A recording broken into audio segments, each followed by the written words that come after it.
Tag with libertyaidacademy.org. Yeah.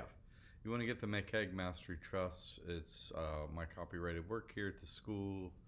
No taxes, no reporting taxes. Okay. Now, we had a question about this is a private trust, right? A private trust. What does a private trust mean? What's a private trust? If you just Google it, private trust definition, what do we see here? Private trust is a trust created for the benefit of individuals other than public or charitable purpose. It is created for the financial benefit of one or more designated beneficiaries rather than for the public benefit. That's it. In other words, you could set it up however you want to benefit whomever, whenever, whatever.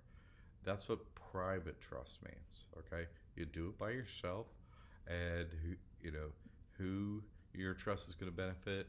It's up to you if you're the trustee, and that's it. It's that simple. Okay.